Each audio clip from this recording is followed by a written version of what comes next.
Okay, section 8.3 now talks about, it's entitled direct and joint variation. We're only going to look at the direct part. And it starts out with similar things that we've been doing here with proportions, and then it uses a known relationship, fraction, to give us what's called the constant of variation. Okay, and you'll see how that plays out here. Okay, a couple of new words are thrown at us. Let me pull the book over here on page 390.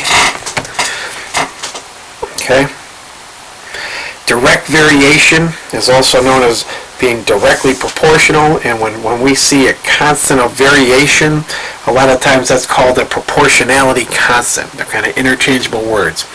Two other concepts here we need to start warming up to a little bit. When I have unknowns, variables in a problem, and I have two unknowns, one of those unknowns will depend on the other. So one of them is called the independent variable, the other one's called the dependent variable. And it's not always obvious which is which. You got to stop and think it through a little bit. So we'll practice some of that. Okay? Mathematical lingo. If you read the definition, the independent variable represents the input values of a function. Now, we've never used that word function either in this class. Okay, but the independent variables like the things that are going in, and the dependent variables like the things that are coming out. Okay, so we'll think it through. We'll talk it through. Okay, example 1. We're going to set up a proportion like we did in the last section. Find the cost of 10 apples if 4 apples cost $1. So this is example 1 on page 390. Okay, let me pull the book back over. Oops, I just knocked the camera right out of there. Find the cost of 10 apples if 4 apples is $1. Okay, we could figure this out, right? We don't have to be math wizards. If I can buy 4 apples for $1, that means I could buy 8 apples for $2, and I want to buy 10 apples, so it'd be $2.50, right? All right, let's think about it mathematically here.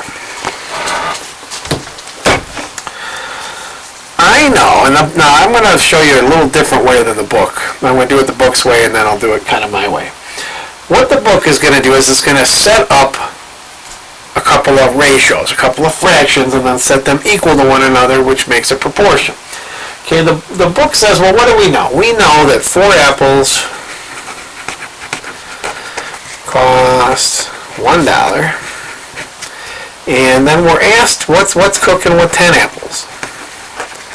How much does that cost? Well, we don't know. We're going to give that an unknown name, and the book gives it C, I guess C for cost, okay, instead of X. You pick your favorite letter. Okay, that's the relationship. So the book is going to set this up. 4 apples over 10 apples. That's going to equal $1 over mystery dollar, C dollars. And there we go. We have it. Cross multiply. Again, we have the choice which one of these we can do first. I'll do the one with C in it, so C appears on the left. So we'll drop the units. 4C equals 10 times 1 is 10. Divide by 4. Divide by 4. We're going to get C equals 2.5, but we're talking dollars and cents here, so we'll put the dollar sign in there and call that $2.50. Okay? The way I would do this, if I were asked to do this problem, I prefer to put all of the known information as a single fraction. So in other words, I would do it this way. I would say 4 apples cost $1, and I'd write it like that. Apples over dollars equals what? 10 apples over mystery dollars. Okay? You'll see I'm going to get the same answer, because I'm going to cross multiply, and I'm going to get 4C equals 10, and I'm going to do the division. I'm going to get the same thing. Okay, $2.50. The reason I like my way better is because the units to me make more sense. Apples per dollar, apples per dollar. whereas I've got apples over apples and dollars over dollars. All the units disappear, and it makes sense either way, but this way in my mind is more prone to mistakes because it's supposed to be dollars over dollars, right?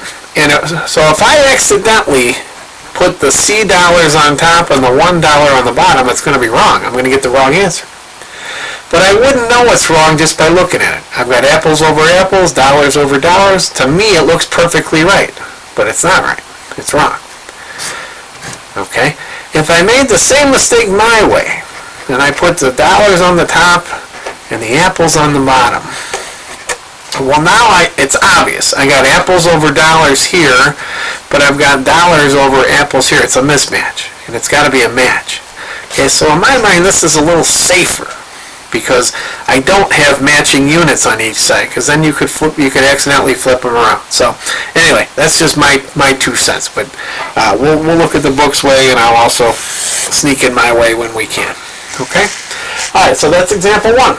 Part A. Part B. How many apples can be purchased for $10?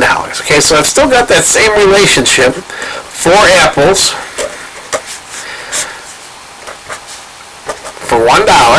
Okay, but now I got to throw in my denominators here. Well, what am I told? This time I'm not told how many apples. That's the question. How many apples can I purchase for $10? So I got to assign this a letter, and they use A for apple. Okay, that's fine. And I've got $10 here. Okay, apples over apples, dollars over dollars. The dollar amount with the 4 apples has to be in the numerator with the 4. I can't accidentally turn this around or it's going to be wrong, okay? Cross multiply, it gives us a nice 1A, which is already what we want. 1A equals 10 times 4 is 40. So I can get 40 apples for $10, okay? Again, if I did it my way, what would I do? I would say 4 apples cost $1. How many apples can I get for $10? I would write it that way. Cross multiply, I'm still going to get A equals 40. Okay? Alright, cool. Alright, example 2. A truck travels 102 miles. Let me pull the book over. A truck travels 102 miles on 6 gallons of gas. How far will it travel on 30 gallons of gas? It doesn't look that good. I think the light is actually hindering. A truck travels 102 miles on 6 gallons of gas. How far will it travel on 30 gallons of gas? Okay, so I have this relationship between miles and gallons, okay? So the book's going to set this up and say 102 miles over something, and that equals 6 gallons over something. Now let's figure out what the somethings are. Well, how far can I travel with 30 gallons? So I got to match my gallons over here. And how far? Mystery. What letter do we use this time? M for miles. That sounds pretty good. So 102 miles versus M miles equals 6 gallons versus 30 gallons. Okay? Cross multiply. I'm going to get 6M equals 102 times 30. Let me just peek and see what that is. 3,060. Okay, divide by 6. Divide by 6. M equals 510. Okay, 510 what? M was a mile. M miles, so M miles. Okay, 510 miles. Alright, again, just doing it my way. Just to me, it seems more natural to say I can go 102 miles using 6 gallons of gas. And the units even are familiar to us. Miles per gallon, right? What's your mileage? Miles per gallon. 102 miles per 6 gallons. Okay. That equals what? It equals some mystery miles over 30 gallons. Okay. Miles per gallon, the units match. Work our magic here. Come on, shut up, you computer. 6M equals, I'm going to get the same thing. 30, 60, divide by 6. We get the same answer. Okay? Alright, there we go.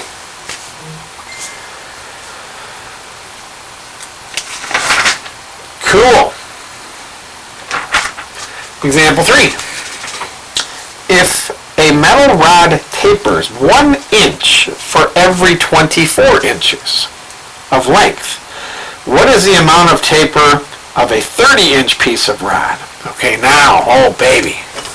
Now even my way, the units can be confusing. Okay, here's one because every measurement on the board is going to be inch here. Okay, you can kind of see what's happening with this rod. It's a tapered rod. It's got a larger diameter, and as you go down, it gets smaller. If a metal rod tapers 1 inch for every 24 inches of length, what is the amount of the taper of a 30-inch piece of rod? All right. Well, what do we know? We know.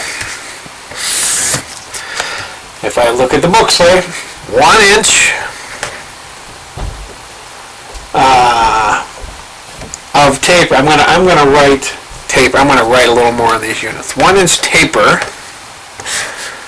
Okay, equals over something equals. What's the relationship for that 1 inch taper?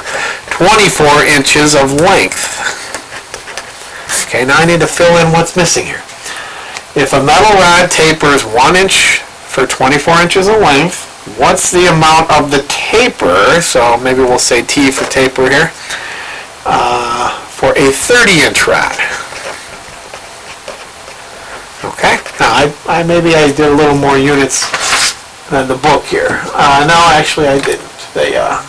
They wrote it out, which you would really need to. Otherwise, you just got inches, inches, inches, inches. Really easy to get confused. Okay, so I use T for taper. They used X. Who cares? Same thing. Cross multiply here. 24T equals 30. Divide by 24. Divide by 24. 30 divided by 24 is 5 over 4. They left it as a fraction, or 1 1/4. Okay, and then inches. Okay, so 1 1/4 inches worth of taper if we had a 30-inch rod. Okay, all good there. And again, just to do it my way one more time, I just like to keep all the information I know on one side. So 1 inch taper for a 24-inch rod, that equals what? What's the unknown here? The taper is the unknown, so I don't know that. T for taper over a 30-inch rod.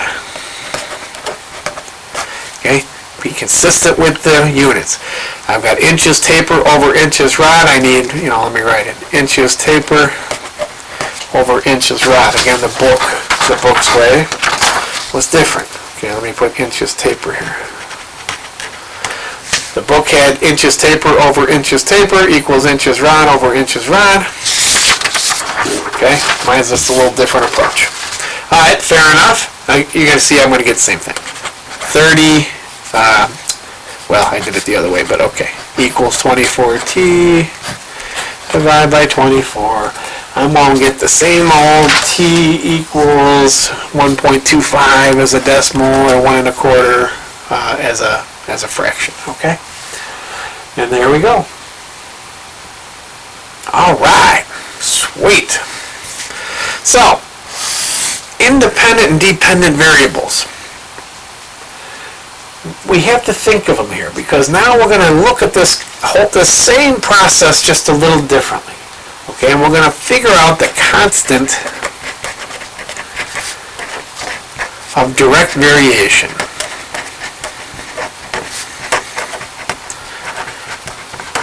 Okay, sometimes known as the proportionality constant. Okay, let me pull the book over.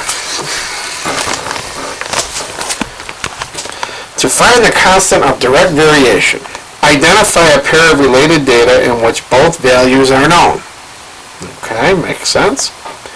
Write the data pair as a ratio. The units, here's the thing, the units in the denominator of the ratio should match the units of the independent variable. Oh baby, we got to think about that. Leave the ratio as a fraction or change it to the equivalent decimal. Okay. we got to practice these independent and dependent variables. We should have kind of been doing this all along, but let's just go back and talk about these examples. Remember the apple example. Find the cost of the apples. Find the cost of 10 apples if 4 apples cost $1. So I've got apples and I've got cost.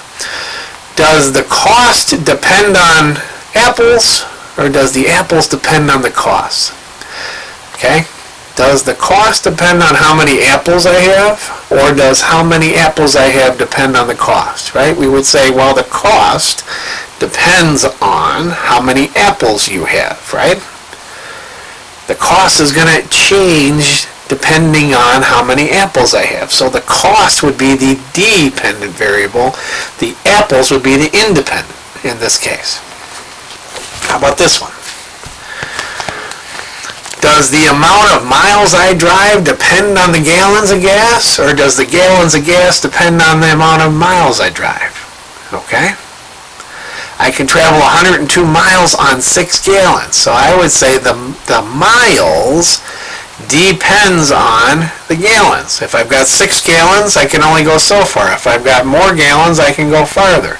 So the miles depends on the gallons. So the gallons would be an independent variable. The miles would be dependent.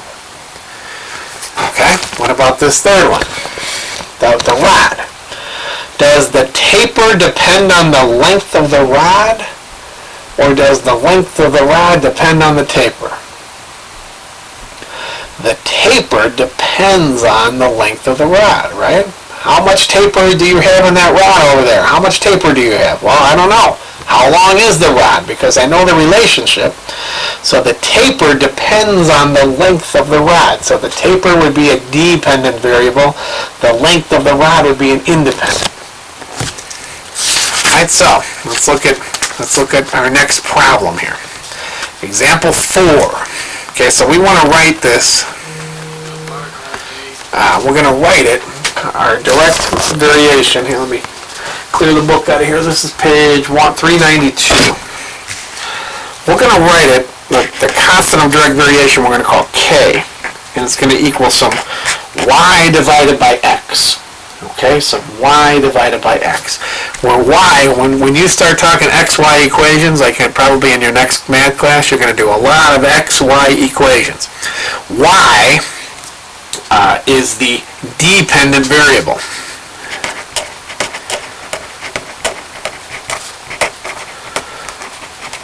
And x is the independent.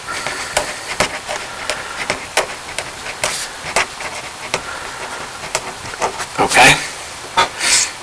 When you start dealing with lots of xy equations and graphing of lines and things like that, y is the dependent variable, x is the independent variable. So let's look at example 4.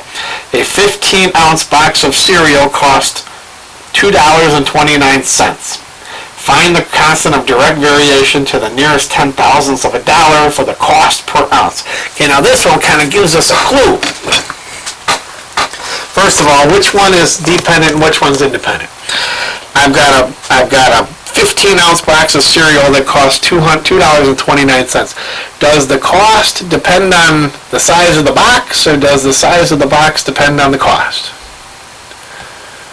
The cost depends on the size of the box, right? So cost is dependent, size of the box is independent. So let's write that down. So our ounces in this is example 4. The ounces, I put a Q, ounces is the independent. Okay, and the $, the cost, is dependent. Okay, we got to think about this for a minute. Okay, now there's a further clue in this example. Now, we don't always have this clue. Find the constant of direct variation to the nearest 10,000, so we have to round, of $1 for the cost per ounce. Cost per ounce. Cost per ounce. Think of that. Cost per ounce. Cost per ounce. Per is a division problem, right? Cost per ounce. That's what I'm looking for.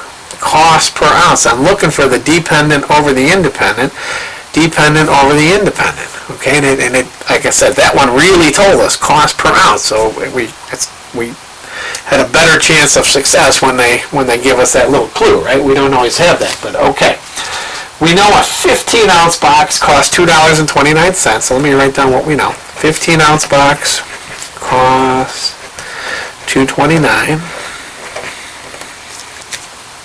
All right. Find this K. Well, that's all we're doing in this problem is finding K. So I want to put the cost over the ounces. So 229 over 15. Okay, work our magic here. We can do that. Now let me see. We're going to have to round, so we probably get a big old decimal, right? Let's see here. 2.29 divided by 15. We get 0.152, and then the 6 starts repeating, right? And we're asked to round it to the nearest 10 thousandths. So tenths, hundredths, thousandths, 10 thousandths, right there. Okay? So K equals 0.152. That'll round up to a 7. What's the units? Dollars per ounce. And sometimes they put a little sideways slash instead of a fraction bar, but that means divide, right? So dollars per ounce. That's my proportionality constant for this example. And then we can use that constant to do other things. Okay? All right. I'm liking it. Let's, don't want to make this too long, but let's do example 5 because that uses this information and goes one more step. Example 5. So I had this 15-ounce box of cereal that cost $2.29. Now there's another box right next to it. Okay, same type of cereal. So I'm deciding here what to buy. There's also a 36-ounce box of cereal, and that costs $4.89. Okay, so example 5 here. We got the 15-ounce box of cereal that costs $2.29, and we've got a 36-ounce box that costs $4.89. And we want to know which is the better buy. I do this all the time in the store. Sometimes they give you the unit cost, and sometimes they don't. You have to work the math yourself. So I need to set up another proportionality constant. So we already have this first one from the last example. That carries on to this example. That smaller box, this is 15.27 cents, right, per ounce. Okay, well, what about the bigger box? Well, what's that? Let's see. So if we find the K for that one now, I want to take the cost on the top and the ounces on the bottom. So I've got $4.89 for the bigger box of 36 ounces. What am I going to get when I do this? I'll round it the same way here. Let's see what we get. 4.89 divided by 36 equals what is that? 1,358, and then the 3 starts repeating. Okay, we'll round it to the nearest 10 thousandths again. That'll stay at 8 in this case. Dollars per ounce. Okay, that's my K. What's the better buy? Well, think about it. What am I talking about? I'm talking about the price I'm paying for one little ounce here. You can stick a 1 there. The price for 1 ounce that's like 13.5 cents, a little more. And what was it before? 15.5 cents almost. Okay, so it's going to be cheaper to go with the bigger box. Okay, yeah, it's got a bigger price tag, but it's a bigger box. Okay, but it's cheaper overall. Usually that's the case, right? But not always. Sometimes in the store you think you got the killer deal by buying the big size, and then you look and it's actually more expensive than a smaller size. Usually not the case, but sometimes it is. So watch out for that. Okay, so we're asking ourselves, what's the better buy, right? The better buy would be the big box here. That's got a better price per ounce. Okay, so I know we're in the middle of a section here, but I'm going to cut this video off here, and then we'll pick up with the next one so it doesn't get too lengthy. Alrighty.